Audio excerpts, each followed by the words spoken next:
You're listening to Informed Dissent. If you're a longtime listener, welcome back. If you're new, welcome, and here's the lay of the land. I'm Jamie Reed, a lesbian and a whistleblower who worked inside a pediatric gender center. My co-hosts are Lauren Legere, also a lesbian and a longtime LGB advocate. Our other co-host is Cori Cohn, a gay man who underwent gender transition early in his life. All three of us come from the left, and none of us fit the story you've been told about who questions gender medicine. And that's not an accident. Every week, we will cover the headlines you need to know across medicine, law, sports, schools, and prisons. And then we dig in. The three of us, and most weeks, a guest worth hearing from. We built this show because we believe that the most important conversations about gender politics are the ones happening between people with real stakes and real disagreements. Free inquiry, honest argument, and dissent that's worth something because it's actually informed. Welcome.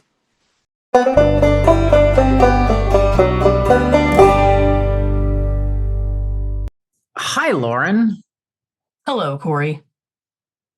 How are you doing? I am well. And yourself?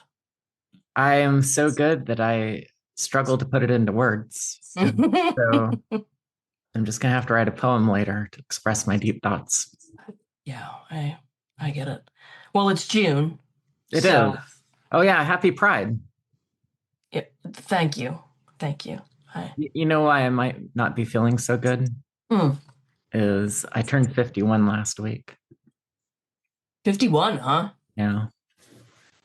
So there's no mistaking now. I'm in my 50s. I am well and truly in my 50s. Yeah. How do you feel about that? Well, I've been trying to console myself by listening to music from my youth from years and years ago, like Nirvana, other grunge bands. Were you into Nirvana? I enjoy some Nirvana. You know, I play drums recreationally. I've got a little drum Yeah, set. okay. All right, I get you. Play some drums. So Understand. I have to concede now that the music I grew up with, especially the 80s music, that's oldies music. I know. The thing that really blew my mind is that when I was growing up in the 1980s, when my father was driving, he would listen to music that was from the 1940s. And that was definitely old fashioned, so uncool, lame music. And yet, the music from 40 years ago now, to my ears, still sounds pretty fresh and fun. Yeah. And I imagine anybody who's a child right now would listen to Madonna. Well, if they saw Madonna, they would be shocked. No. Have you seen Madonna lately? You might be shocked too. Speaking of Pride, do you know she did a surprise preview or a surprise showing? Oh, I do. Oh, thank you for bringing this up. Oh man, I love Madonna. I do. I like her music. I started watching parts of this free concert that she did. Right. Oh my Manhattan, I God. think. Yeah. Oh, it was hard. It was actually hard to watch. It was super cringe is the only word. Only word I can use. She's put her body through a lot of work. I don't want to say abuse because that's maybe normative, but she's been dancing and performing her whole life, and she's an old lady now, and she's 67. She moves like it. She does. Yeah. Did you watch any of it? Do you know what? I think Madonna right now is older. This is one of my favorite games. I think Madonna right now is older than any of the cast members were at any point during the entire run of Golden Girls. Yeah. I think that's true. Yeah, I mean, I watched it in awe of like, oh my God, it was pain. It was really, I don't know. It was bad. It was bad. The music wasn't that good.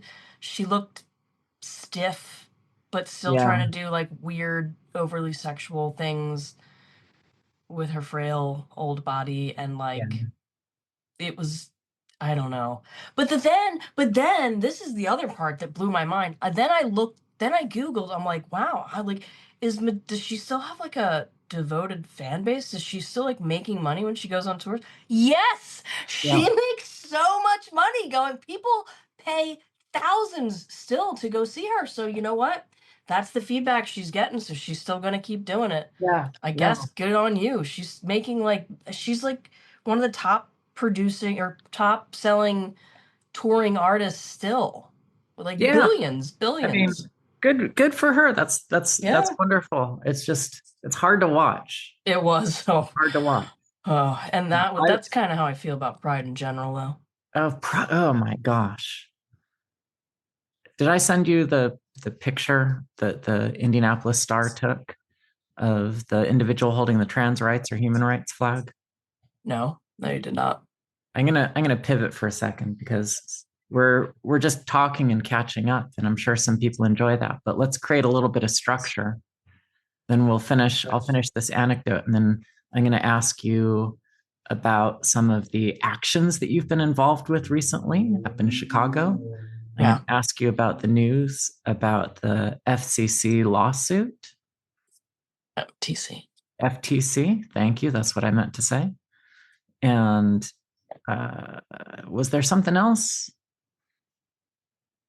I think that's it. See, I'm starting to my note Pride. is Do we want starting. to talk about Pride? Yeah, this is we're gonna talk about Pride a little bit Okay. and rant maybe or complain or celebrate, and then we'll go to the regular weekly topics. So the Indianapolis Star took a photo, and I'll forward it so we can put it in the show notes, of a individual holding a trans rights or human rights flag. This individual, I can't tell the sex, but let's say it's a man with a ginormous distended belly, bare belly, a crop top shirt, and a froofy ballet type skirt, and a purse, and Okay. maybe natural hair or maybe a wig. It's hard to tell. And I thought, this is iconic. This is Iconic. iconic. This is the whole reason why I don't even want to show up to Pride anymore. It is everything here. And it's a real photo. It's not, to the best of my knowledge, it's not AI. It hasn't, like there's a photography credit. So I think it's legitimate, but we'll make sure it gets into the show notes. I did not go.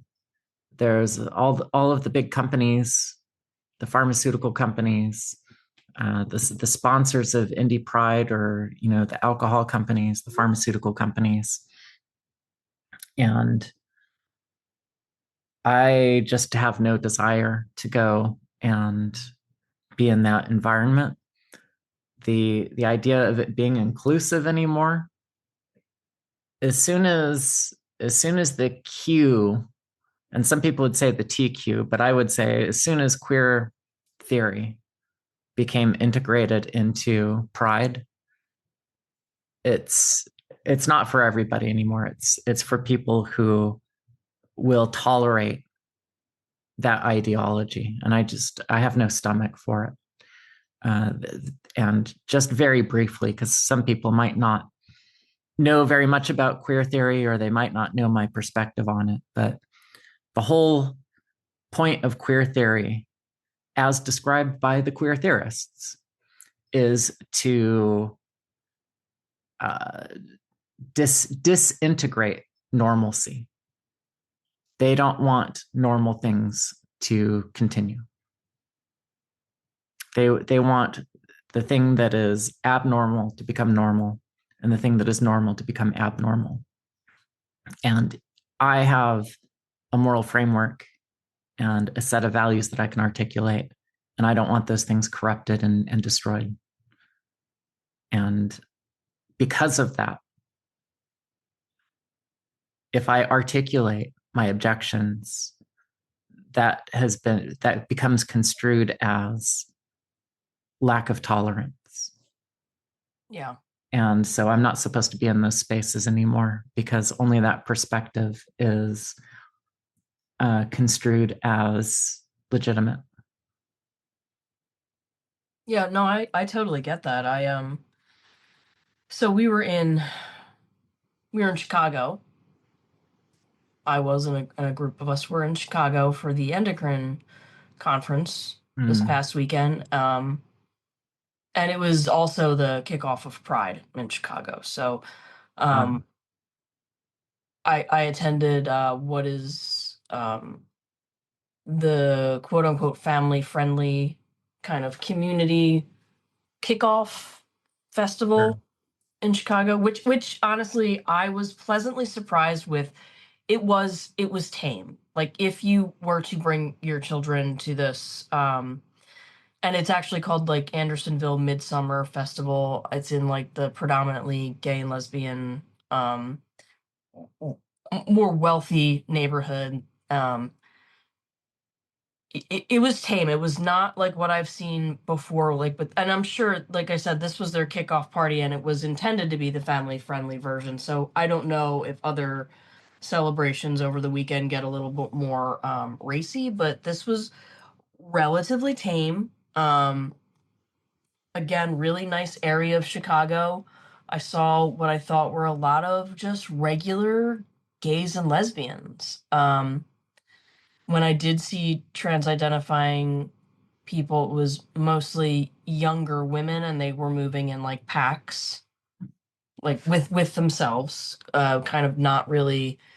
It was very funny. At one point there was a very like clear distinction between like this group of like younger, maybe 20, maybe younger, trans identified females who you could tell were on testosterone. One or two of them had already had top surgery. They're dressed kind of funky. Um, I couldn't really tell you what the style was supposed to be beyond strange. But there was this juxtaposition between them, and there was a group of gay men right in front of them. And just the enormous size difference was just, it was stark. It was stark. It's like a Dobermans followed by miniature schnauzers. Yeah. Yeah. That's exactly what it was like. Yeah. And then there was I saw a few trans identified males who to me seemed like they were probably homosexual, but not many. Like, that's the thing. It did seem like it was more of a family. There was a lot of actually straight families there, straight people who brought their kids, which is like, we could talk about that. Well, let's for a second, because I have a little bit of insight to that. Okay. As you know, as you very well know, something like, I'm rounding here, but something like 10% of all kids now identify as LGBTQ or somewhere there. Yeah. Let's say that however they identify, what they end up practicing in the real world might be a little bit different from how they currently identify. But there's a huge trend of young people, particularly girls, especially girls, identifying as bisexual or pansexual or non-binary or gender fluid, who, this is just my opinion, mind you, but I suspect, and I'm interested in your perspective as a person who as a uterus haver who identifies as a lesbian. I'm love that your eyes just got gigantic. I'm interested in your perspective of how you believe, let's say, identity changes in a cohort who identifies as an alternate sexuality as a young teenager, say 13, 14, 15, how that changes or doesn't change over time. Oh, I think, yeah. I mean, there's no question. I mean, any lesbian of a certain age will tell you there's a lot more lesbians in college than after college. So, I mean, yeah, talking about, like, for example, the one thing that did disturb, or there were a few things that disturbed me at this Chicago Yeah. festival, but the one thing that disturbed me the most is we were sitting in an area. It was kind of like for when, like, most of the food was in the street, right? And there was like an offshoot down an alley where they had tables and chairs where you could sit. We walked in there and there was like a photo booth in one section. It's decorated.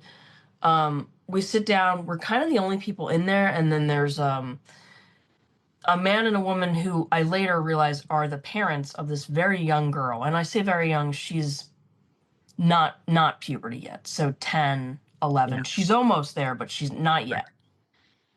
She's dressed in a way that there is no way on earth I would ever let my 10-year-old daughter dress. Tube top, very short shorts, kind of laced up sandals, and they were flat, but like, just, I don't know, they were a It's little too sexualized. mature. It was a little too sexual, a little too mature for her. And the whole time we were sitting there, she's taking selfies in her phone, and she's doing like the weird, like, The Zoolander duck lips. porn face. Yeah. And she's like throwing her hair. I mean, it's just, the whole thing is like overtly sexual, this kid, the Yeah. whole time in the phone. And I'm sitting there, I'm like, whose kid is this? Like, why is this kid just here by herself? And then as we were leaving, she got up, and the woman and the man over there, the woman said, "Come over here. Okay, this is mom. I got it." But I'm like, so not only was she doing this stuff, but mom's watching her do this, like, over. Now, I don't know how this kid identifies, but She probably identifies as 18. right. I mean, but who knows? But why was she there? Why was she being allowed to? Just honestly, Corey, the way she was dressed, I was like, there's no way if I had a daughter, I would. It Yeah. it was it it just didn't seem right to me. And I just and there's a, like, a lot of straight people brought their little kids, and I'm not saying like I I'm not saying I'm not happy that, like, we've reached a certain place that gays and lesbians have been normalized, in that people recognize that, like, we're not predators, but at the same time, the straight people are starting to bring their kids to Pride in mass, is also in conjunction with this whole movement to overtly sexualize Pride and overtly sexualize children. So I question how these people are perceiving things, because even though I say it was pretty tame, I also would say it's still an adult environment. Like, Yeah. everybody's drinking, there's drinking on the streets.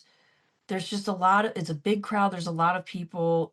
Most people, again, tame, but like, not everyone. And I don't know. I And got you. then the street that it was on, there was a lot of trans, what I would call, propaganda. There were like children's bookstores with children's books about being trans. Like, Oh, all did you of get the photos? yeah, we do have some photos. So Great. yeah. So, like I said, not as bad as I expected, because I've been to some prides where I'm like, ugh, this is just gross. Like, I don't want to be here.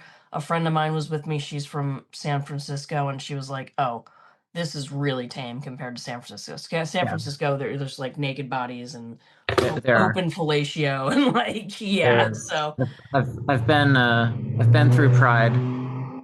yeah. But I've been again, through like, Pride in kind San of like what Francisco. you said, is like, I felt like an imposter there. Right. I felt It's like not an for you. invader. Like, I was undercover. I felt like I was back in the closet at Pride Right. It's not for as a you. That's why. lesbian, because I couldn't have the conversations that I wanted to have with the people there. Right. Yeah. Yeah. Pride is not for you. No, it's not for me. I know. I know. But I will say, whoever the woman was who was doing the Asian barbecue chicken, thank you. That was for me. That was banging. Keep on doing your thing, sister. The I want to go back to this before I lose the thread for a second, because you said lesbians are aware of this idea that there are fewer lesbians past college age than there are at college age. Yeah. And there's something that I think that we need to keep in mind just culturally. And I think we've lost the thread a little bit, which is that as an individual goes from being a teenager to an adult, there are a series of experiments that people do to try to find their place. Yeah. And that you learn by doing things, you participate in something, and you try it out, and it might work for you and it might not work for you. The idea that I think there are two ideas that are working to the disadvantage of young people. One is that you are born this way. I want to propose the idea that human sexuality is not so easy to categorize as you're gay or straight or bisexual. I think that particularly as people are at those ages where they're having their sexual awakenings, that they are probably going to have different types of encounters with individuals, opposite sex and same sex. And they are going to use those opportunities to focus in and figure out really what their sexual desires are. Not all people, but I think that that's really common. I do too. I think so for young people, like, when somebody tells me, their 10-year-old is identifying as pansexual or even identifying as a lesbian, I'm like, Right. I don't know, because even for myself, like, I do believe for myself that I was quote unquote born gay. I do think that it was an innate sexuality that developed for me. But however, I was not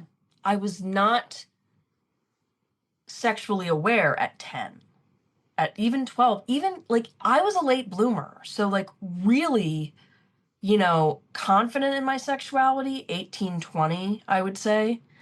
Um, but also I would say that there are other people, especially young women, who even 18, 20 have a lot more understanding for themselves to work out where their sexuality Right. stands.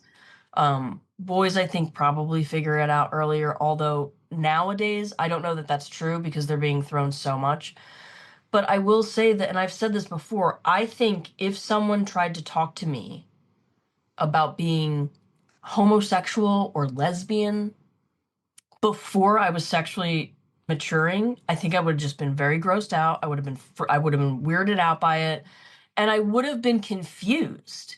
Because although I thought, and I did think I was supposed to be a boy because I was very masculine presenting, I had short hair, I like sports, I like rough and tumble stuff. I didn't understand that I was attracted to girls because at that age, actually, I didn't want anything to do with girls. Most of the time I was hanging out with the boys.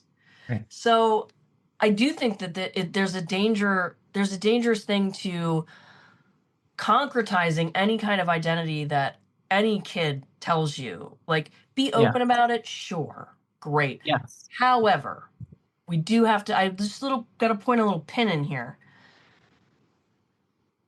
Identifying as gay or lesbian or bisexual for a time while you're exploring those sexualities has very little consequence in comparison to identifying as trans. I think in a young cohort, there's actually a lot of similarities. Go ahead. How so? So it's a little bit what you were just talking about, where you said that you would have identified as a boy. Mm-hmm. Uh, I think when these young people are talking about identifying as trans, they're not thinking about, I want to grow up and be like Buck Angel. I don't think they're thinking that way. I think what they're thinking is, I don't fit into, actually, even more fundamentally, I have a belief of what a good model for a girl is, or I have a belief for a good model of what a boy is. I don't fit that model. Yeah. I see adults and my peers uh, centralizing or honoring those models, and I don't fit the model, and therefore I must be trans. Right? I think that that's happening to these kids at a pretty large scale, and it's a little bit similar with the kids who are identifying as alternate sexualities.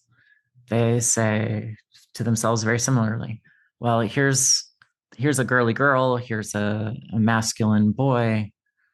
I'm not fitting that model, therefore I'm an alternate sexuality. I don't fit the thing that I don't belong to the thing that I understand as the correct way of being. So I'm the other thing. So I think that there's a lot of similarities between young people. I'm not talking about 16 and 17-year-olds here. I'm talking about, let's say, at least up to middle No, school. but also this whole phenomenon of really young people having identities like this, it wasn't around when I was a kid.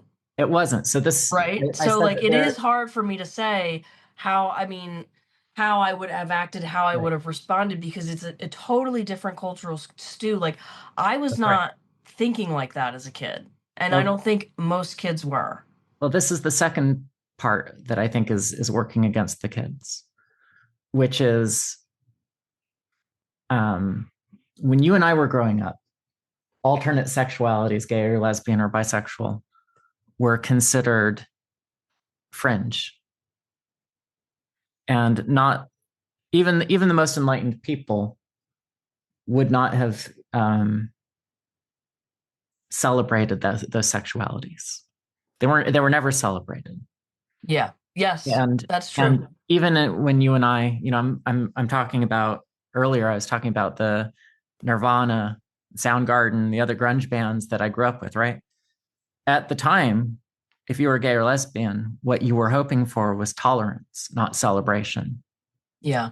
You wanted to be considered, you did not want to be singled out or treated differently because of who you were attracted to. You still wanted to belong. Yeah. Yes. Today, That's a huge difference. Yeah. right.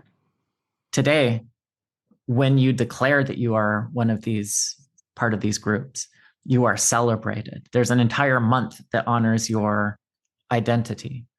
There's parades that are thrown in honor of your identity.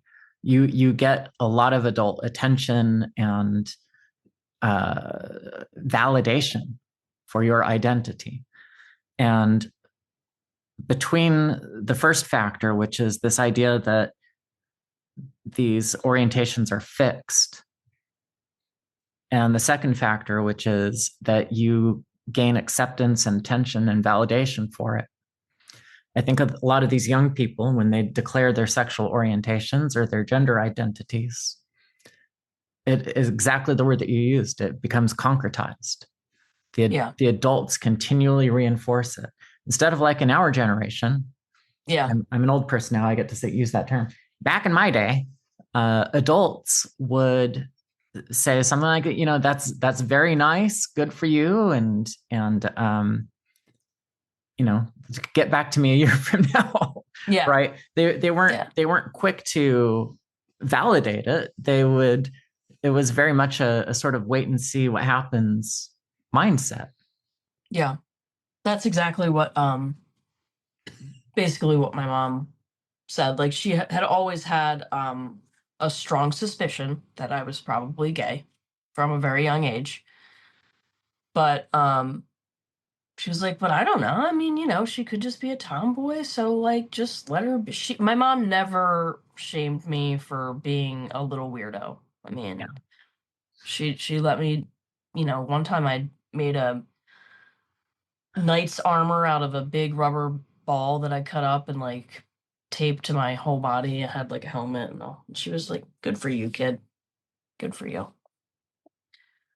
But she suspected, but she would never have had like she would never have thought it would never have crossed her mind at 8 to be like, "Do you know about lesbians?" She would never have done that, you know. Yeah. Maybe we need to get back to that where it's like she was not um celebrating that she thought I was gay, but she also wasn't like telling me I was gonna burn in hell. She just like let me do my thing, and honestly, I turned out pretty well adjusted. So Yeah, I think that's fair. thank you, thank you. But today, it's not that situation. So It is not. the No. kid learns about trans pride in fourth grade human sexuality training, right? Your class. That's really a good way to put it. And they come home and they say, "Mommy, I'm trans."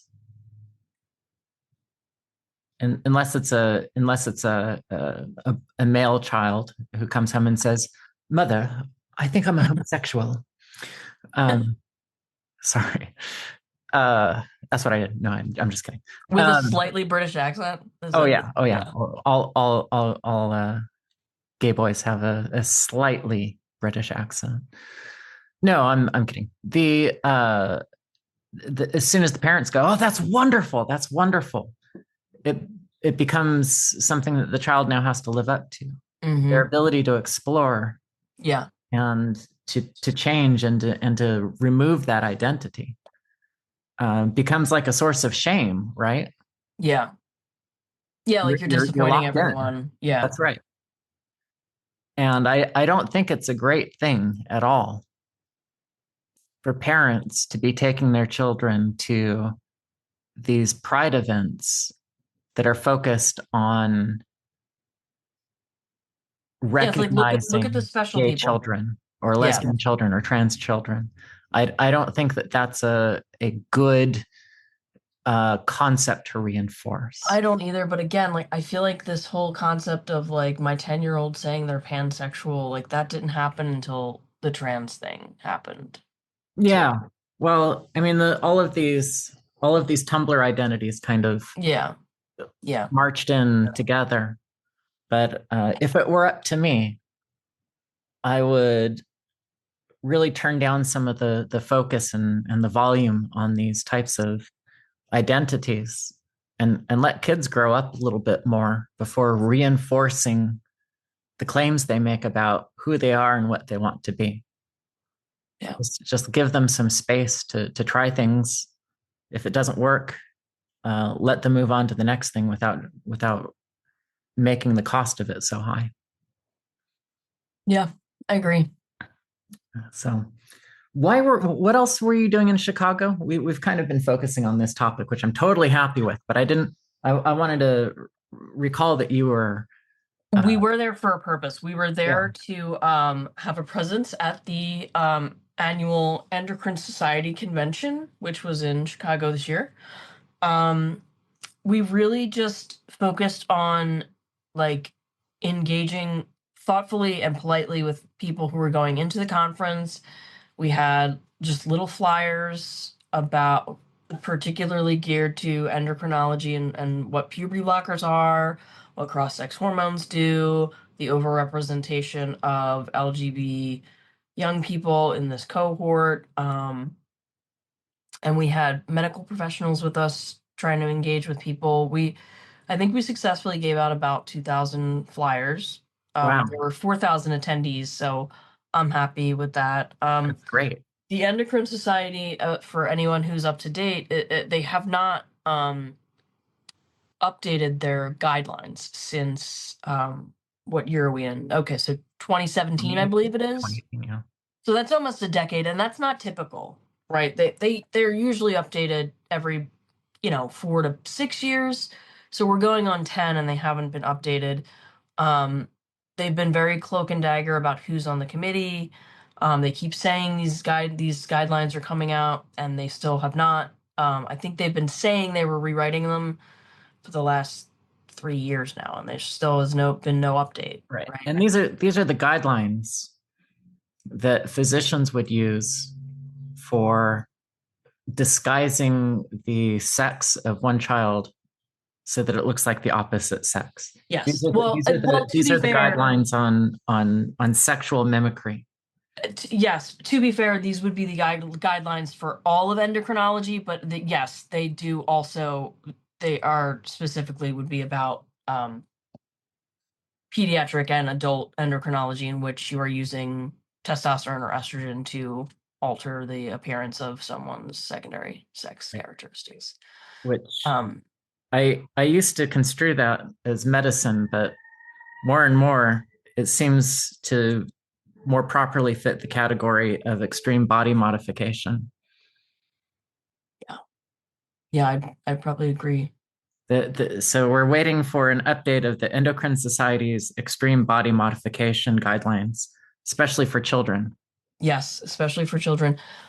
Because as everyone knows, it is largely the Endocrine Society, WPATH, and the American Academy of Pediatricians that are really holding up this nonsense medical scandal. Yes. Right now, those institutions are always cited as every major medical association. Yep. It is always those three that are cited. So we are dedicated to showing up every year, and we've shown up at the Endocrine Society's conference for the last I think 3 years now, and Boston, San Francisco, and now Chicago. Yes, sir. And we will continue to do so.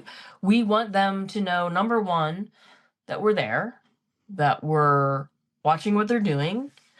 And number two, just kind of like, again, like some of these professionals, like to encourage them to speak up and defend their own profession's integrity, and let them know that there are organizations out there that are not all right wing. They are not all of an animus that's anti-gay or anything. Like, we are a gay and lesbian organization. We have legitimate concerns about the practices of gender affirming care, as it's called, and we're trying to be there for people who have questions, even the professionals. Like, to know that there are groups out there that are questioning these practices.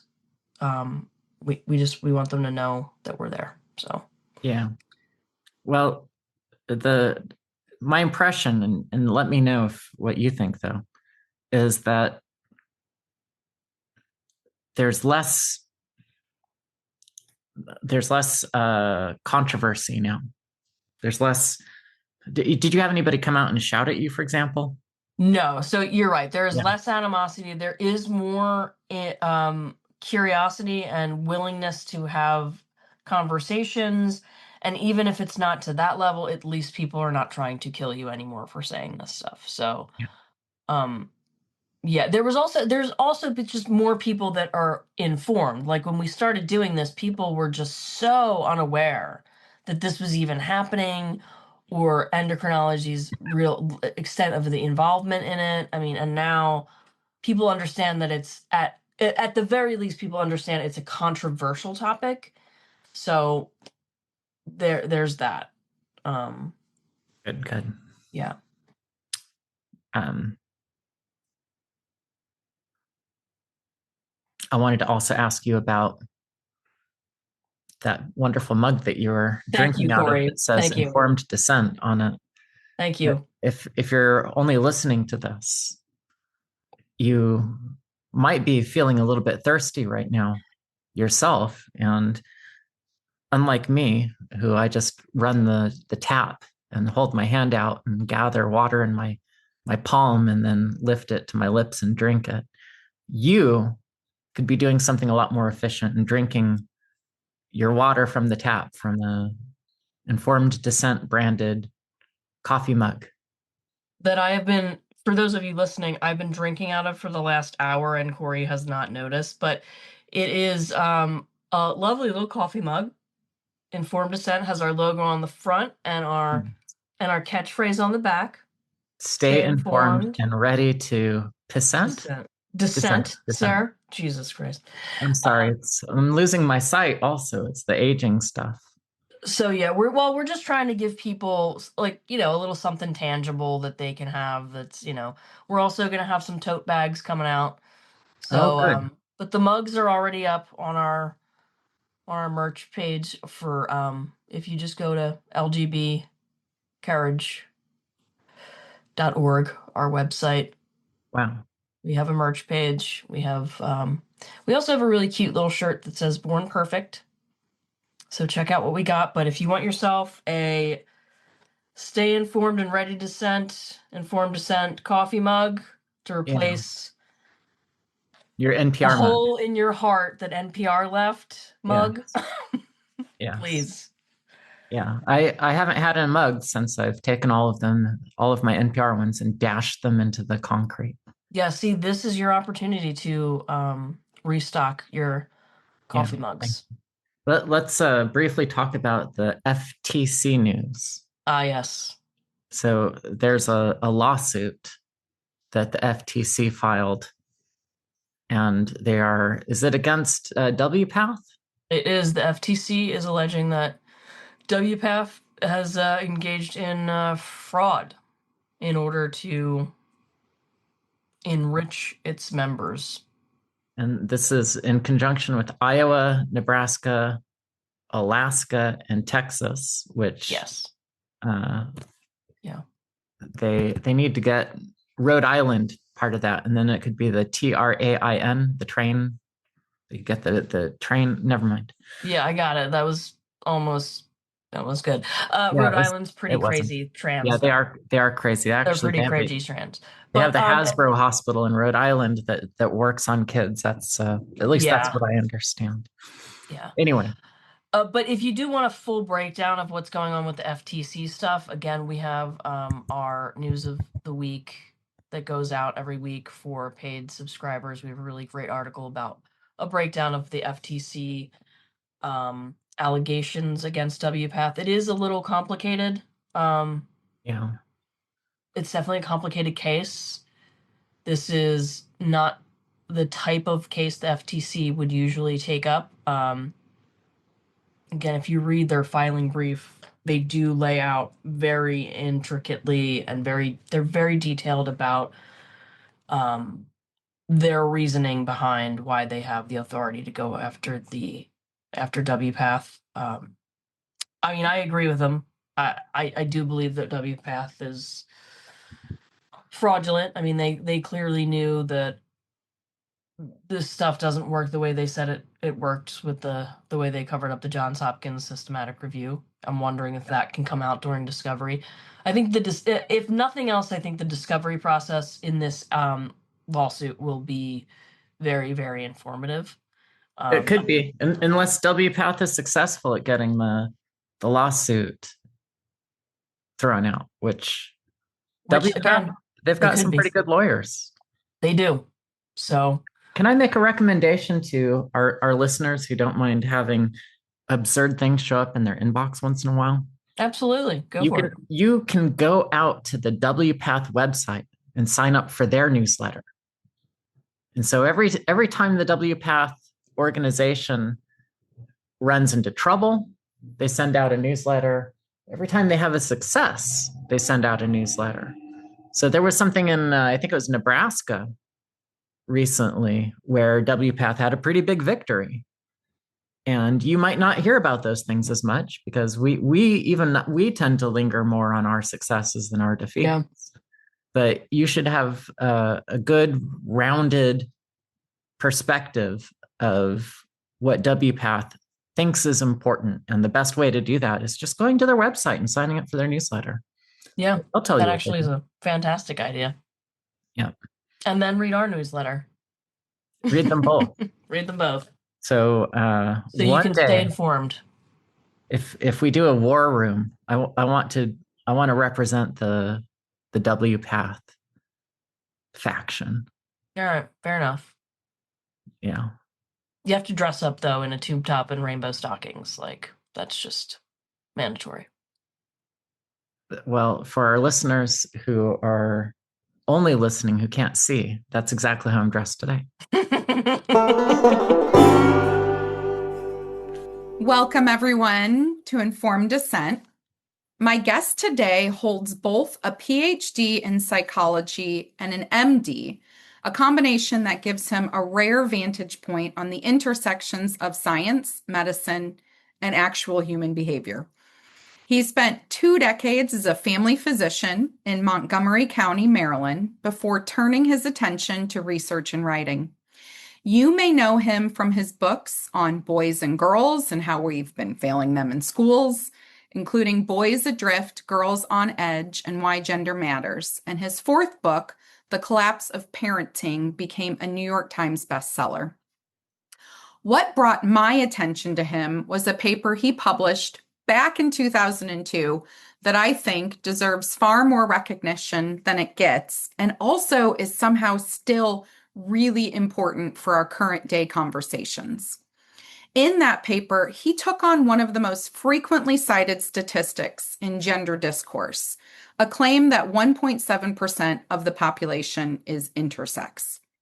That figure comes from a paper by developmental biologist Anne Fausto Sterling, and it has been repeated so many times in so many contexts that most people have now just begun to treat it as some kind of settled fact. My guest today, Dr. Leonard Sax, looked at that methodology, and what he found is not what advocates would like you to believe. We're going to talk today about what intersex conditions actually are, how some of the science has gotten distorted, why people with these medical conditions ended up inside of an acronym with gay and lesbian people, and whether a claim that gender identity is a kind of brain intersex can hold up to any scrutiny. Dr. Leonard Sax, welcome to Informed Dissent. Thanks for inviting me. Thank you for coming. Let's start real basic. What should we even call this? So the phrases that are used often are intersex, DSD, which stands for sometimes differences of sex development, versus disorders of sex development. And I understand that different camps have used different terms for different reasons. Can you kind of walk us through what you think is the best term we should be using? Well, I am a family doctor. I've cut back to part-time, but I now have more than 30 years of experience as a family physician, first in Maryland, as you said, and more recently in Pennsylvania. So we need a term as clinicians to recognize and assist individuals who do not fall into the male or female category. And no one is disputing that there are such individuals. And the term that clinicians use is intersex. DSDs is really not a term that is caught on in the clinical community. It's more of a research term. But intersex is the useful term. It certainly is better than the previous term, which I'm old enough to remember, which was hermaphrodite, which is justly eliminated from the discourse. Now, intersex is the term clinicians use, and Anne Fausto Sterling herself offered a very useful definition in 1993 when she defined intersex as individuals with XX chromosomes, but predominantly male anatomy, or individuals with XY chromosomes, but predominantly female anatomy, or individuals who have mixed or ambiguous genitalia. That's the definition offered by Anne Fausto Sterling in 1993, and it is still a very useful definition. There are a few intersex conditions that are not captured by that definition. For example, the XXXY chimera, who is a mix of both XX and XY mosaic. However, that individual usually will have mixed or ambiguous genitalia. So in most cases, that individual would come under Anne Fausto Sterling's original 1993 definition. These are medical conditions, though, right? Okay, they are medical conditions in the sense that most of these people will require medication or surgery to live the life they want to lead. And Anne Fausto Sterling pointed out quite correctly in 1993 and elsewhere that there was a very unfortunate, terrible practice by some surgeons in the 70s and 80s who, on recognizing a baby born with ambiguous or mixed genitalia, would advise parents that surgery should be performed and then would perform surgery on infants or young children, which Anne Fausto Sterling said, and I agree, was wrong. This individual, for example, an XXXY chimera, an individual who's truly a mix of male and female, 50-50, and whose genitalia are really not fitting in either category, and an elongated clitoris, but not quite a penis. How should this individual be raised? Well, the best answer which she gives, and which I agree with, is you should wait and see. Some of these individuals will identify as male, some will identify as female. And once you know what they want to be, then you can help them get there with medication or maybe even surgery. But that shouldn't be done without the consent, the fully informed, knowledgeable consent of the individual, which may have to wait many years, because you can't ask a 3-year-old these questions. They don't understand them. You have to wait. So actually, on all these points, I am agreed with Anne Fausto Sterling, at least the Anne Fausto Sterling who was writing on these issues 30 years ago, but then she changed. Would you say that these are, before we get into the kind of statistical issue that came up, one thing you brought up was that most individuals with an intersex condition will require some kind of medication. It's my understanding that that's often endocrine hormone related. Well, I want to walk that statement back a little bit, because some of these individuals will not require anything. So, for example, an individual with XY chromosomes but complete androgen insensitivity.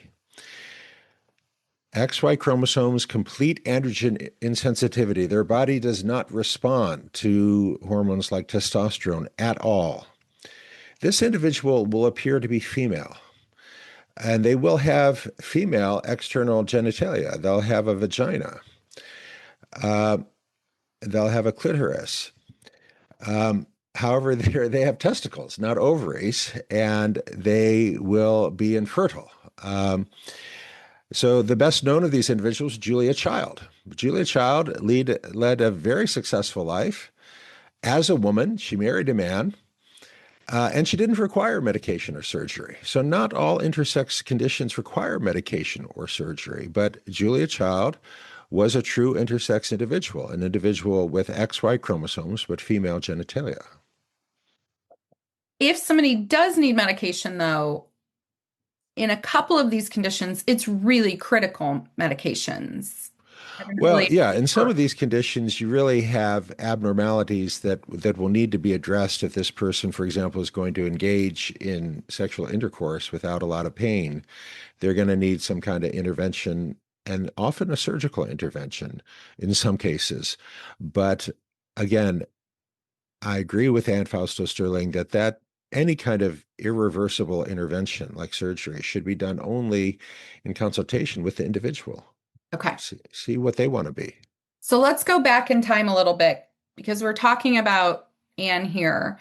She had a 1993 piece, which was titled A book. 5 Sexes. Yes, a book. Okay. 5 Sexes. She argued that sex falls into 5 categories, not 2. Has she kind of walked that back? Yes. She herself, in a follow-up essay published in the year 2000, The 5 Sexes Revisited, renounced her previous stand and said that there are not 5 sexes. There's an infinite number of sexes. Sex is a spectrum. It is a continuum. This is what she said in the year 2000. So she renounced her 1993 position, which was male, female, and 3 kinds of hermaphrodites in her 1993 book. But then in her 2000 book, Sexing the Body, and in an essay she wrote in the same year, she said, nope, I got it wrong. Sex is a continuous spectrum with an infinite number of sexes. And she based that on her new claim, as of 2000, that 1.7% of the population are intersex. Okay. Perfect. So she makes this claim 1.7% of the population is intersex. That comes from a 2000 paper, I think was called How Sexually Dimorphic Are We? Mhm. What was her underlying argument there, and why did that number matter? And I'll also add here, just for listeners, I have reached out to her and asked her to come on also, so that invitation still stands. Is But she what going to, did she accept your she invitation? did not at this point yet. But was Okay. that 1.7%, was that like a huge number? Did that surprise Yes. people? Yes. It was a huge number and it did surprise people. And if you read the reviews in the New York Times and the New England Journal of Medicine, they are all assuming that she is using her 1993 definition. XX chromosomes with male genitalia, XY chromosomes with female genitalia or ambiguous genitalia. They didn't read the paper. What they didn't realize, they read the abstract perhaps, but not the paper, because in the paper she changed the definition. She came up with a new definition. She said any deviation from the Platonic ideal of masculine and feminine, whether in anatomy or hormones or any other way, is now considered intersex. That's a radically different definition, and it allows her to include many, many conditions that don't come anywhere close to meeting her 1993 definition. So my understanding, did she start including conditions like PCOS, late No, onset no, she did congenital? not include She did not. PCOS. Okay. It didn't occur to her. Uh, so what we used to call polycystic ovary syndrome, which has since been renamed polyendocrine metabolic syndrome. Yes. That was Uh, very recent. That change was that's very recent, oh, that okay. change. That's more than 10% of the female population, but it does meet her 2000 definition. Which because those women have hormonal abnormalities, such as an elevated testosterone level above the range that would normally be seen in a woman. And as a result, those women sometimes struggle with facial hair and irregular menstrual periods. They don't always have cystic ovaries, which is one reason the name was changed, but they often have a little mustache, and they often have irregular menstrual periods because their hormones are out of balance. They have too much testosterone. And that would now meet her 2000 definition. So, really, using her 2000 definition, you could say not 1.7%, but something closer to 15% of the population is intersex if you're going to call women with polycystic ovaries intersex. However, it is utterly detached from reality and psychotic to say that women with polycystic ovaries are intersex. They are not. That's not how they identify. I have many such women in my own practice, and I know many of them well, and not one of them considers herself anything else than a woman. The fact that she has some menstrual irregularity doesn't mean she ceases to be a woman. And it is profoundly offensive to these women that anyone like Anne Fausto Sterling would claim that they are no longer women because they have a menstrual disorder. And Anne Fausto Sterling made this change not out of any concern for these individuals, but solely to advance a political agenda, as she made very clear herself in her own words in her interview with the New York Times when her book Sexing the Body was published in the year 2000. She made the change for political reasons, not for clinical reasons. I want to stay on PCOS for a minute because I find it really important that you've talked about this class of your own patients. But there is something that I've seen happening right now where there are trans identified women, so biological females, many of them on testosterone. So these are trans men. Yes, who are claiming intersex status on the basis of a PCOS diagnosis. And then one small pivot question for you on the new change to PMOS. So it's now polyendocrine metabolic ovarian syndrome. Yes. I read somewhere that in the new definition, they stated that it may present in men Okay, But that's the word no. ovarian is in No, no, it. no, no, no. Okay. Help me I, understand. I think you may be confused. I've certainly seen no claim that any man can have polycystic metabolic ovarian syndrome. Men don't Okay. have ovaries. Thank you. Okay, However, that's my thought. one of the features of this syndrome is what is called metabolic syndrome, which is abdominal obesity and insulin resistance. And many men share that with Okay. these women. They have the same metabolic syndrome, Okay. but they don't have polycystic ovaries because they don't have ovaries. Okay.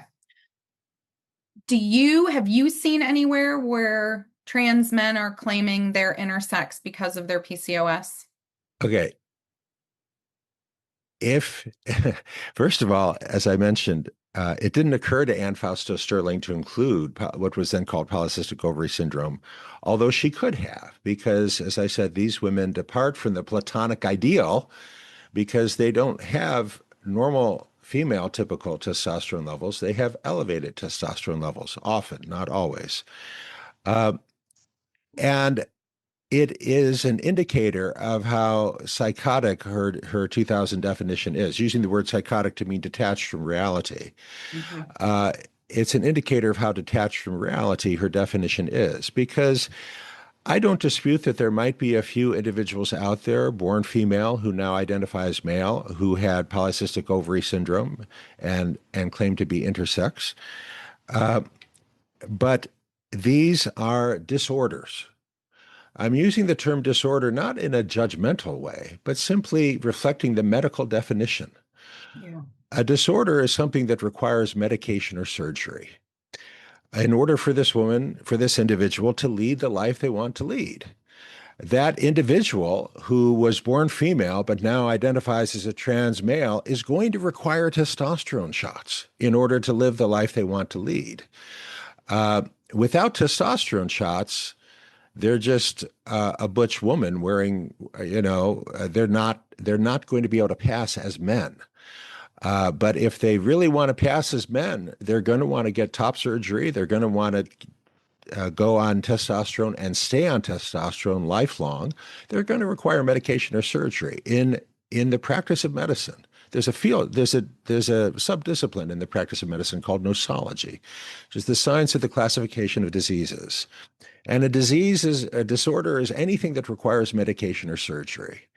So this individual who is going to require testosterone and very likely request top surgery, that's a disorder because it requires medication or surgery.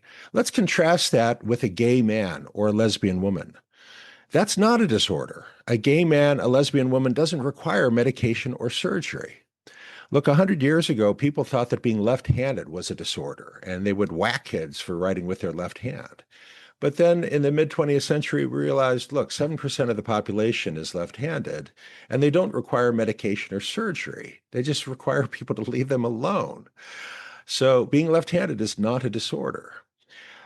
Likewise, 100 years ago, being lesbian, being gay was regarded as a medical disorder, and people would try to convert these people or inject them with medication. We now realize that was wrong because being lesbian, being gay is not a disorder. It's a normal variation. People who are lesbian, people who are gay do not require medication or surgery in order to live their lives. So by definition, it is a normal variation because by definition, a normal variation is a variation that doesn't require medication or surgery in order for this person to live the life they want to live. But this individual born female who now identifies as a trans male is going to require medication. They're going to require testosterone. Without testosterone, they're not going to be able to live the life they want to lead as a trans male. And many of these individuals are going to want top surgery as well, which is the most popular gender affirming surgery in the United States, to have the breast removed because they're tired of wearing breast binders. So by definition, this individual has a disorder, because they require medication. If you require medication, that's a disorder. A normal variation, like being left-handed, being gay, does not require medication. What is the normal course of treatment for PCOS? Okay, so you're going to start off with some blood tests, check testosterone levels, check various hormone levels, check a hemoglobin A1C to see, because these people often have insulin resistance and their blood sugar is elevated. If the most common course of action with this woman, she's got some facial hair, her menstrual periods are regular, you start her on low dose birth control pills, and bingo, that fixes it. She no longer has facial hair. She no longer has irregular periods. She's basically cured. And this is another reason why it is so insane to call these people intersex, to deny that they are female just because they need birth control pills to live the life they want to lead. Now, if the hemoglobin A1C comes back elevated, showing significant insulin resistance, then you'll also use a medication called metformin, which is very, very commonly used for these individuals to get their average blood sugar down to where it should be. So two very simple, easy to prescribe medications, which I myself have prescribed literally thousands of times over my career. These are very safe medications and not a big deal. And bingo, this woman can now lead the life she wants to lead as a normal female. And to claim that she's intersex is ridiculous. And nor did Ann Fausto Sterling even make that claim. It's only recently that some people have claimed that they're intersex because they do meet Ann Fausto Sterling's 2000 definition, because they do depart from the Platonic ideal, the phrase she used, the Platonic ideal of male and female with regard to their hormone levels, which she explicitly included in her 2000 definition. All right. So one sidebar question. The birth control for treatment for PMOS, is it have to be estrogen based, or is it a progestin, or is it a combination? No, you're going to want to use the combination estrogen progesterone pill for those individuals. Progesterone only would not be a good choice for someone with this condition. Okay. Tell me a little bit about background wise. How is it that you came to be publishing a critique in 2002? How did you become one of the people kind of challenging Ann Fausto Sterling? Well, as I said, I'm a family doctor, and I saw the attention that her claim was getting. But she's not a clinician. She doesn't actually work with patients, and I do. And I have some true intersex individuals, and I have a great many women with what we then called polycystic ovary syndrome. And when I read her paper, it was clear that it was hugely inaccurate. And we can talk about the ways in which it was inaccurate. We haven't addressed that yet. And I was startled to find that no one was speaking out. Literally, no one had called attention to the egregious errors of fact, incorrect citations, and bizarre logic in her paper that she had to employ in order to get to this figure of 1.7%. And there's an old phrase in Judaism, imlo achshav matai. So the Rabbi Hillel used to say, if not now, when? And if not you, then who? So, I'm a family doctor. I'm not a professor. I'm not an academic. But 2 years had passed and nobody had called attention to this. And at the time, she's in the New York Times. Like, this was being treated as something, this was a big deal, and right? The New England Journal of Medicine, Okay. arguably the most prestigious American medical journal, gave her a pass and praised her. The reviewer, again, seemed not to have read the paper with any care, but was just so eager to praise her for abolishing the gender binary. Gender is not a binary, it's a spectrum. And this just seems such a wonderful thing that they didn't bother to read the paper carefully. So walk us through, what were some of the methodological concerns? You said that she kind of had to twist and jump around to make it Well, like and she really more? engaged in academic malpractice, and I'll explain what I mean in just a moment. So Okay. there's a condition called late onset congenital adrenal hyperplasia, LOCAH, LOCA, which she claims affects 1.5% of the population. Now, that's a very high number that she got from one paper. Most authorities say it's closer to 1 in 1,000 rather than Okay. 1.5 out of 100. But well, let's accept her number. But what is late onset congenital adrenal hyperplasia? It is a subtle endocrine disorder that the great majority of people with this condition don't know they have. We're talking about men with male chromosomes and male genitalia, and women with female chromosomes and female genitalia, but the hormones are somewhat out of balance. So most often this is discovered when a woman is infertile. She's trying to get pregnant. She can't get pregnant. She goes to the doctor. They do routine tests and discover on the routine blood tests that she has this condition. And the doctor then prescribes some steroid pills, which takes care of it. And now she can get pregnant. So again, this is actually an easier condition to treat in many ways than polycystic ovaries.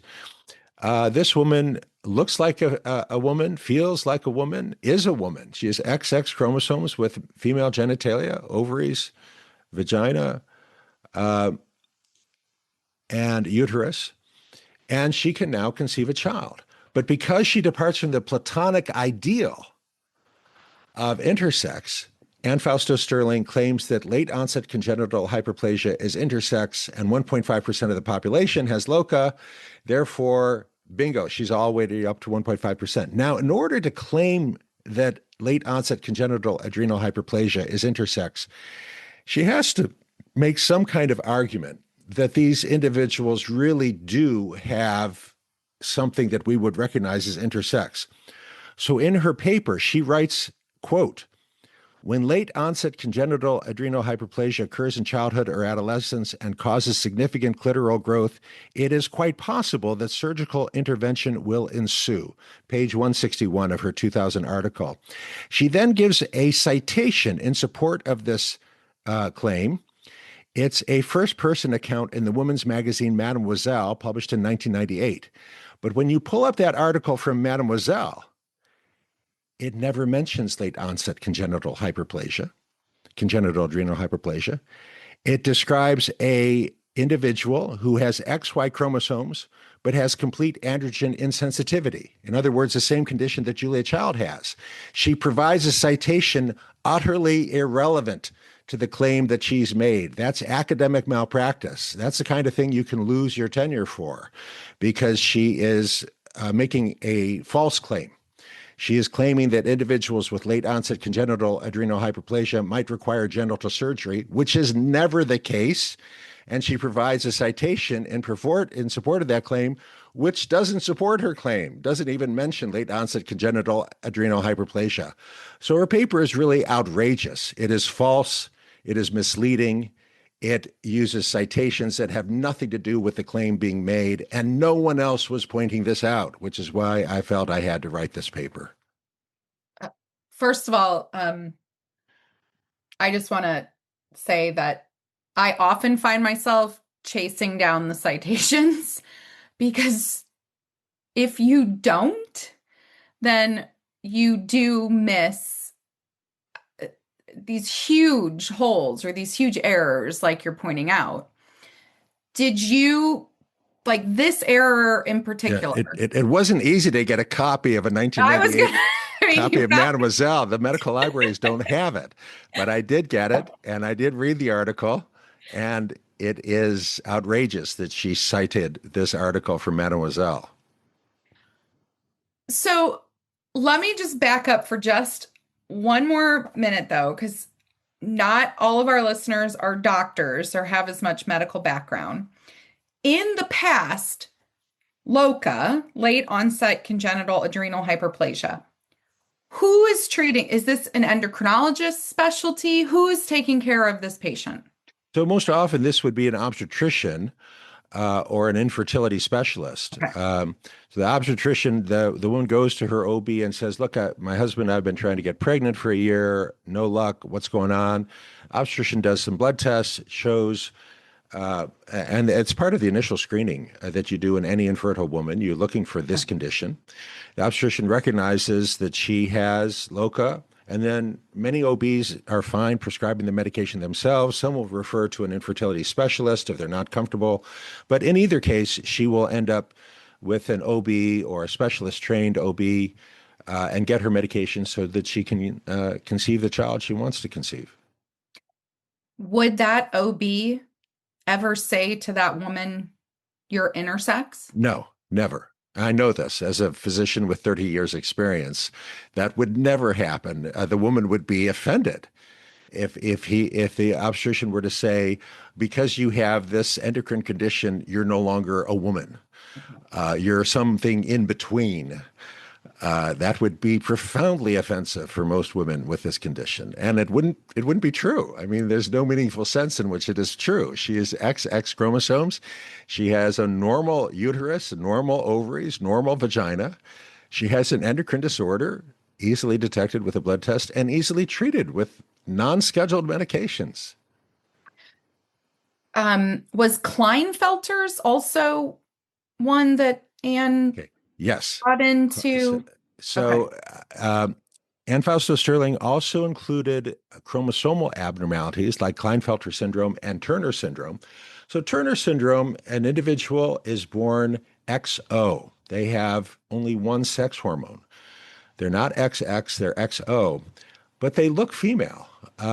And these girls actually are stereotypically hyperfeminine. They love pink, they love pastels, they love ballet. They dress up with lots of glitter. They will be infertile. So they do not meet her 1993 definition. They do not have ambiguous genitalia. They have normal female genitalia. But because they depart from the, quote, platonic ideal, her 2000 term, because they don't have XX chromosomes, they have only one X chromosome, she calls them intersex. And again, I have had Turner syndrome women in my practice, and they would be deeply offended if you said they're not women. Because, as I said, they tend to be hyperfeminine. They tend to love pink and pastels and pretty dresses and high heels. So you published your critique 2022, and 2002. Sorry, 2002. And I appreciate the quote that you gave about no one else was stepping forward. If not you, who? If not me, then who? If not now, when?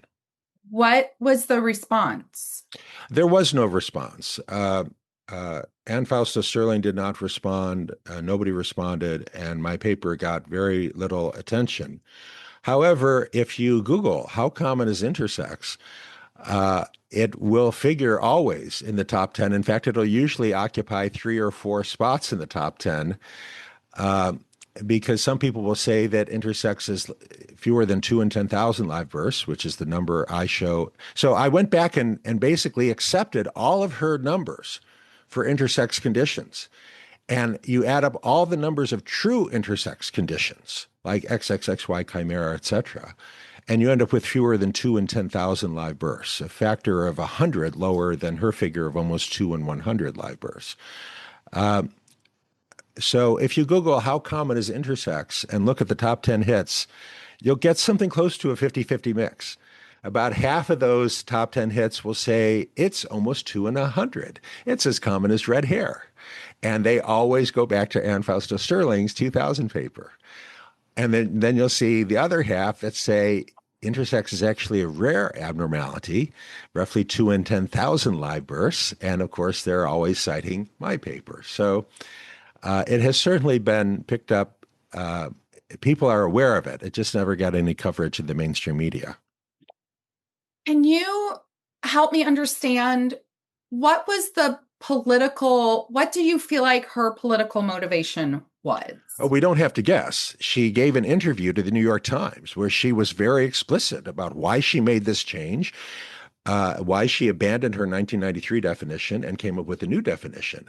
She said she wants to show that gender is not binary. Humans are not either male or female. That male or female is a spectrum, and we should stop thinking of humans as being male or female because we're all somewhere on this spectrum. And in order for her to make that claim, she had to claim that there are a lot of intersex people, and she said so in her interview with the New York Times. She said there are a lot of them, quote unquote. Those were her exact words. We should loosen up on this binary thing because there are a lot of people in the middle. That's what Ann Fausto Sterling said. So showing that there are many people in the middle was essential to her claim that gender is a spectrum. Let's put it in another context. Let's imagine a theory of personality based on conjoined twins. So an individual who's born with two heads. This is a rare condition. We used to call them Siamese twins. Now we call them conjoined twins. So one body, but two heads. Okay. If we're going to call that a normal condition, it's going to profoundly affect the way we think about human identity and personality development if we say that, yeah, one body and two heads is normal. But it's not. It's rare. Fewer than 1 in 10,000 live births will be conjoined twins. Conjoined twins is not a normal variation. It is a rare pathology. We don't need to change our understanding of human identity and personality to accommodate conjoined twins. Not to say that we don't love and care for conjoined twins, but they're not the norm. Yeah. They're not a normal variation. Likewise, intersex. Intersex is a rare abnormality. Roughly 2 in 10,000 live births. Now, that individual born with XXXY chromosomes, a mix of XXXY chromosomes with a testicle on one side and an ovary on the other side, they deserve loving care and compassion and whatever they need to live the life they want to lead. But it's not a normal variation. It is a rare pathology, in this case requiring medication and surgery. But Ann Fausto Sterling made very clear in her 2000 interview that she had an agenda. Her agenda was to show that male and female are not binary in humans, that male and female exist on a continuous spectrum because there are a lot of people in the middle, was her claim. And in order to make that claim, she had to change the definition and resort to academic malpractice to support her claim that late onset congenital adrenal hyperplasia is an intersex condition, which it is not.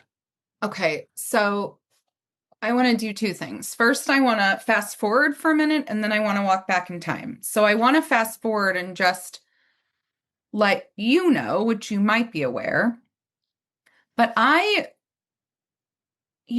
testify in a lot of states. I've been advocating for evidence-based medicine regarding pediatric gender interventions. And what she laid out is still being claimed nearly every time. Yes, everywhere. The Biden administration and the United Nations have all endorsed this notion that 1.7% of the population is intersex, that it's as common as red hair.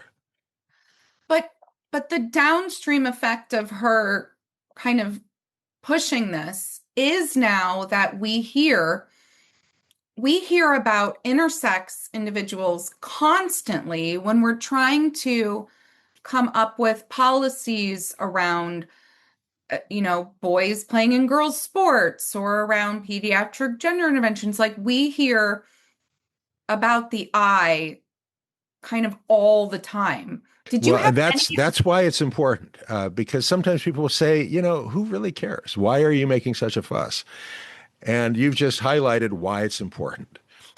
Because girls deserve female-only spaces.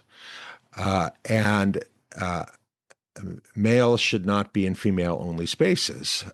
But if you accept Ann Fausto Sterling's blurring, there is no such thing as male or female, everything's on a spectrum, then the girl who doesn't want boys in her restroom is on much shakier ground. If gender is just a spectrum, then we really shouldn't have girls' bathrooms or boys' bathrooms. We should just have bathrooms, which is also a claim made by many people who support Ann Fausto Sterling, that having male and female bathrooms reinforces the heteronormative binary.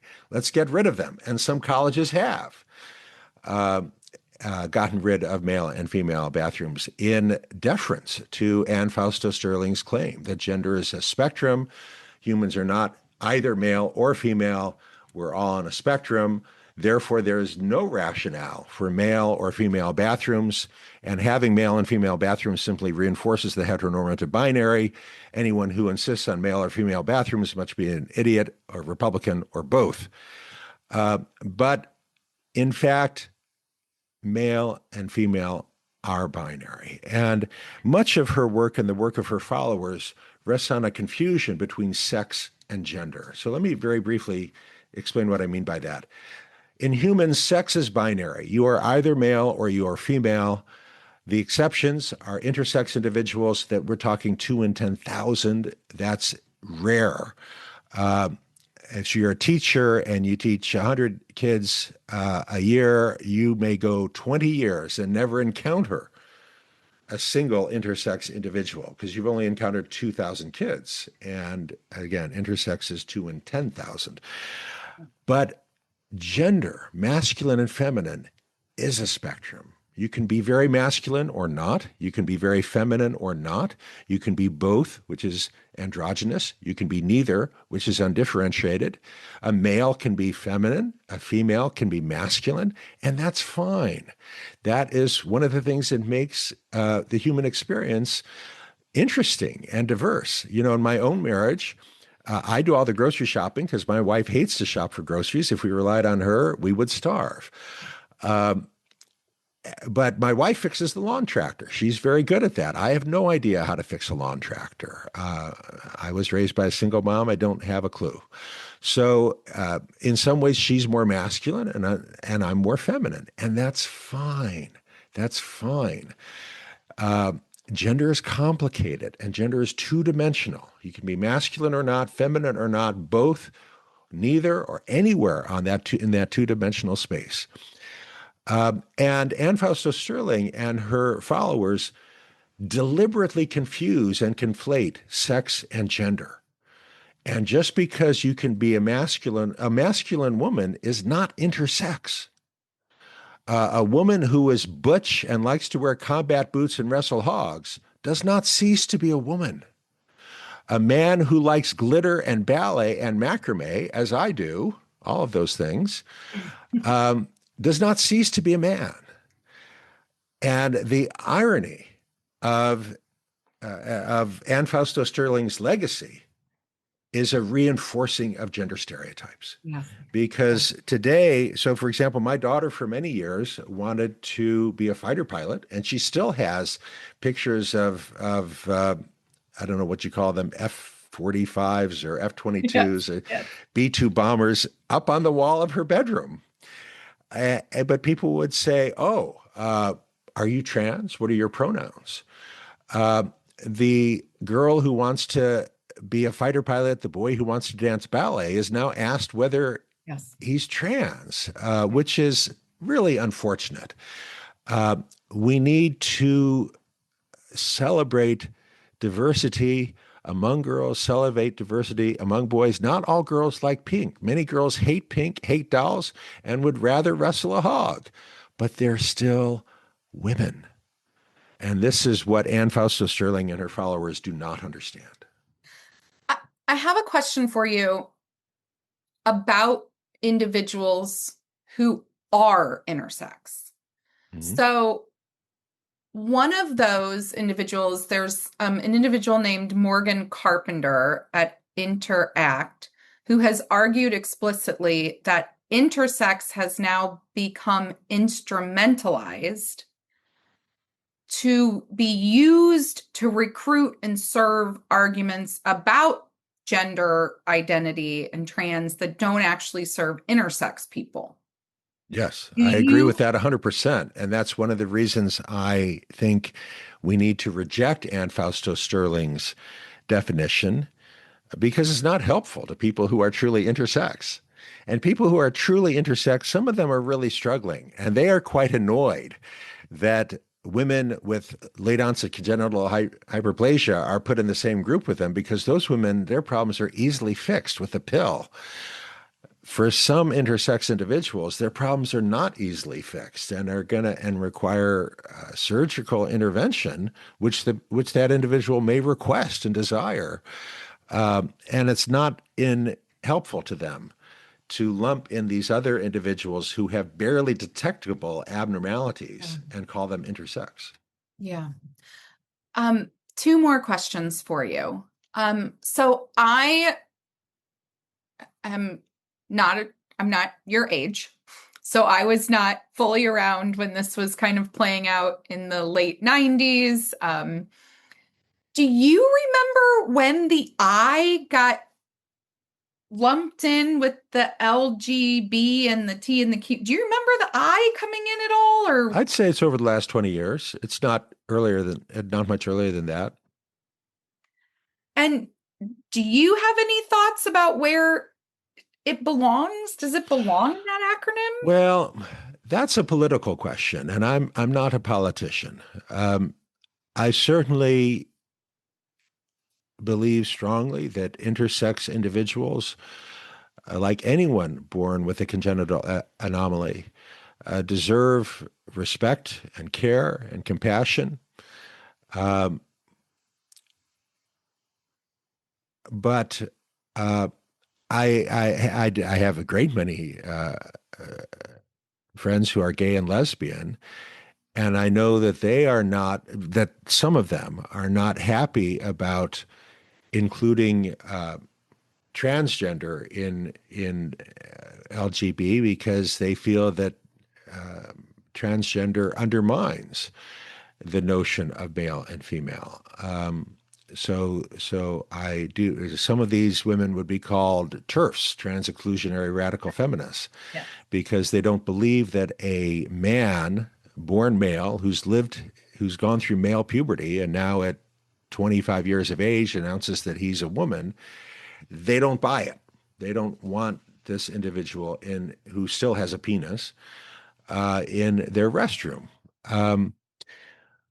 So I am aware of the tension within the community of lesbian, gay, and transgender individuals that that tension is very much alive right now. And where intersex fits in there, I don't think it's really for me to say. I think that's more of a political question, and I'm not a politician. Okay. Before I let you go, I want listeners to know about how to read your work, how to follow what you're doing. Can you tell us a little bit about your books, where to find them, and what you're kind of working on these days? All right. So go to my website, leonardsax.com, leonardsax.com, and you'll find my books. You'll also get my email, and I try to respond to all my emails. Right now, my big project is the new edition of my book, Boys Adrift, which comes out September 1. The previous subtitle for the previous edition was The 5 Factors Driving the Growing Epidemic of Unmotivated Boys and Underachieving Young Men. The new subtitle is The 6 Factors. There's a new factor, and the new factor is pornography, AI girlfriends, and the manosphere, one factor with 3 components. We just got a survey published. We need to have you back on when this book comes out. We had a survey published earlier this year of 13 to 17-year-olds in the United States showing that the majority of American teenage boys are now using apps, like Nano Banana and Seedream to create their own porn. 39% of teenage boys admit to creating deep fake porn of other girls in their class without the girls' consent. Now, I knew it was a significant number, but 39%, that astonished me. Another thing that astonished me in that survey was age invariance. Age invariance is a fancy scholarly way of saying that 13-year-old boys are just as likely to be doing this as 17-year-old boys. So that surprised me. Although maybe I shouldn't have been surprised, because I certainly have encountered 13-year-old boys who are making their own porn. But yeah, this is a new issue. Porn is not new, but until just a few years ago, boys who were looking at porn were looking at images someone else had made, photos someone else had taken. Now, any 15-year-old with an iPad can speak his fantasy, and in 20 seconds, he's got professional grade pornography. It is addictive. And this is a boy who's never kissed a girl in real life, who's now creating hardcore porn on his device. This is a problem that most parents are not aware of. The first time the parent even learns about it is when the school principal calls the parent and informs the parent that the son is being suspended because he's been sharing deepfake porn of other girls at the school. And the parents didn't even know this boy was looking at porn. So, yeah. So this book, this is going to be your second edition of Boys Adrift, and it'll be out in September. Yeah, it's actually the third edition of Boys Adrift. Third edition. Okay. We definitely need to have you back to talk about that, because a lot of what our listeners and a lot of parents that listen to us do have a lot of concerns or have had their boys fall into these ideas that they're trans or have a lot of issues around their developing masculinity, finding that masculinity is now considered toxic. I mean, these are issues that have come up for a lot of our listeners. So please be open when the third edition comes out. I will get it, read it, and then we will invite you back on to discuss it in full. That'd be great. Perfect. Well, Dr. Leonard Sax, thank you so much for spending time with me today. It has been very, I've learned a lot, which is very important. I even learned a new word, which I had to look up. It was the nosology. That was the nosology. Yes. Nosology. Yes. Perfect. Again, thank you for your time, and we'll have you on again soon. Very good. Thank you. Bye-bye. Bye. This podcast is produced by the LGB Courage Coalition, a registered United States nonprofit fully funded by small donations like yours. We work to promote evidence-based medicine, ending the medicalization of gender nonconformity, and advocating for LGB rights. Supporting this show means supporting that work directly. If what you heard today mattered to you, please like, subscribe, and pass it along. Word of mouth is how independent shows like this one survive. You can reach us in the Substack comments section or by email at lgbcouragecoalition@gmail.com or through the contact page on our website at lgbcourage.org. We want to hear from you. And until next week, stay informed and ready to dissent.